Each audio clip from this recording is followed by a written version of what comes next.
আমার মতো সাধারণ একজন মানুষের কথা জানতে আসছেন ভাই, তাও আমার বাসার সামনে। কি জানতে চান ভাই বলুন।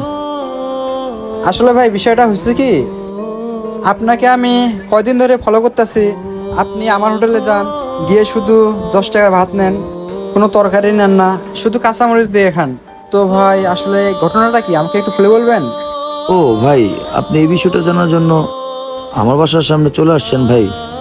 তাহলে শুনেন ভাই, আমি একজন মধ্যবিত্ত পরিবারের সন্তান। তাছাড়া ভাই আমি ঢাকা শহরে নতুন। আমি এখানে ছোটখাটো একটা টিউশনি করে ভাই। আমি সেই টিউশনি থেকে ভাই সামান্য কিছু টাকা পাই। সেইখান থেকে কিছু টাকা আমার বাড়িতে পাঠানো হয়। আমার বাবা বাড়িতে অনেক অসুস্থ। তাছাড়া ভাই আমার সেই টাকা থেকে মেস ভাড়া দিয়ে থাকতে হয়। আমি যদি আপনার হোটেল থেকে মাছ মাংস এসব দিয়ে ভাত খাই, তাহলে আমার মেস ভাড়া দিতে কষ্ট হয়ে যাবে। তাছাড়া গ্রামে যে আমার বাবা অসুস্থ, সেখানে আমি কিভাবে টাকা পাঠাবো বলেন? আমার খুব সমস্যা হয়ে যাবে। আচ্ছা ভাই, বুঝলাম আপনি টিউশনি করে সামান্য কিছু টাকা পান, কিন্তু আমার তো মনে হয় আপনি শিক্ষিত। আপনি তো তাহলে একটা ভালো জব নিতেও পারতেন, তাই না? লেখাপড়ার কথা বললেন তো, আলহামদুলিল্লাহ ভাই আমি মাস্টার্স পাস।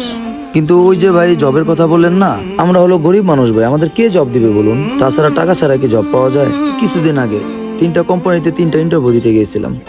আমি ভাইভাতেও টিকছি, আমার চাকরিও কনফার্ম। যখন আমি জয়েন ডেট জিজ্ঞেস করতে গেছি, তখন তারা বলে আমাকে চাকরি করতে হলে